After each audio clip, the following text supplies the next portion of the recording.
गांव के छोटे से घर में राधा देवी रहती थी। उम्र के 7वें वसंत में भी उनकी आंखों में चमक थी, जो उनके इकलौते बेटे श्याम के लिए थी।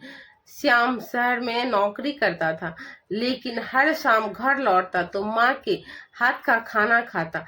राधा देवी की जिंदगी श्याम के इर्द गिर्द घूमती थी। बेटा, तेरी दूसरी शादी कर दूं? तेरे लिए एक अच्छी बहू लाऊं? वे अक्सर कहती। एक दिन श्याम ने विवाह की बात पक्की कर ली।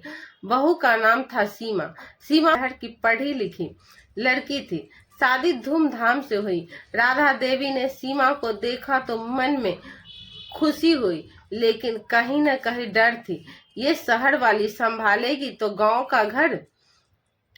पहली रात सीमा आई। ससुराल में कदम रखते ही राधा देवी ने आशीर्वाद दिया, लेकिन सुबह उठा तो देखा सीमा चाय नहीं बना रही। ले बेटा, चाय बना दे ना, राधा देवी ने कहा। सीमा ने मुस्कुराते हुए कहा, माँ जी, मैं ऑफिस जा रही हूँ, शाम को बनाऊंगी। राधा देवी का मुंह लटक गया। ऐसी बहू? दिन बीतते गए। सीमा सुबह जल्दी उठती, नाश्ता बनाती, लेकिन राधा देवी को लगता ये तो कामचोर है। एक दिन सीमा ने कहा, माँ जी, मैं थोड़ी देर से आऊंगी, आज मीटिंग है। राधा देवी गुस्से में बोली, मीटिंग, घर का काम कौन करेगा? तेरे आने तक भूखे मरेंगे। श्याम बीच में आ गया, माँ, सीमा कमाती है ना, हमारा घर चलाने में मदद करती है। राधा देवी रो पड़ी। तू भी बदल गया बेटा। तेरी माँ ने तेरे पिता के बाद सब संभाला। अब ये सीमा ने सुना तो चुपचाप रोली। रात को श्याम से कहा, मैं यहाँ नहीं रह पाऊंगी, माँ जी को मैं पसंद नहीं। श्याम ने मनाया, लेकिन दरार पड़ चुकी थी। राधा देवी ने बहू को ताना देना शुरू कर दिया। शहर वाली हो, गांव की मिट्टी सूट ना करे तो चली जाना।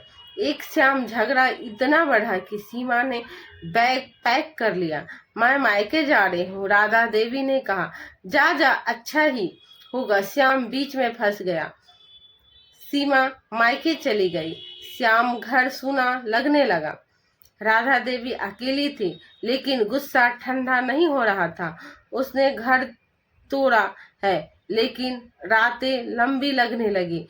श्याम उदास रहता, खाना नहीं खाता। एक दिन श्याम बीमार पड़ गया, बुखार, कमजोरी। राधा देवी ने डॉक्टर बुलाया, लेकिन दवा लेने ते ही श्याम बोला, माँ, सीमा को बुला लो, तो नर्सिंग की पढ़ी है। राधा देवी का दिल पिघला। उन्होंने सीमा को फोन किया, बेटी, बेटा बीमार है, आ जा। सीमा तुरंत आई। श्याम की देखभाल की, दवा दी, खिला पिला।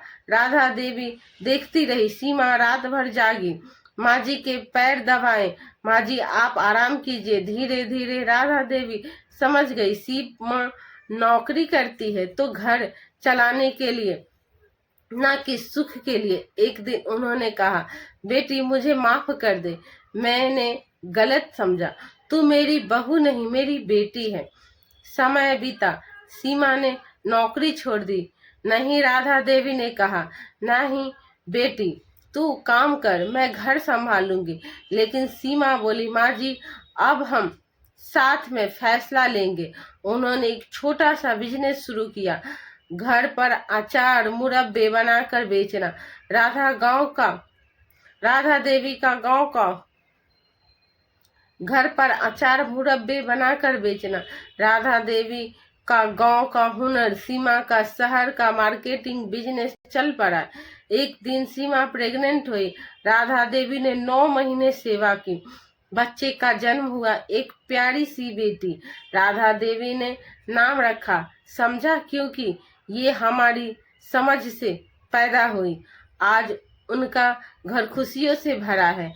सास बहू एक दूसरे की ताकत बनी। राधा देवी कहती, त्याग की डोरी मजबूत होती है जब दोनों तरफ से खींची जाए। तो दोस्तों, आपको ये कहानी कैसी लगी कमेंट करके जरूर बताएं।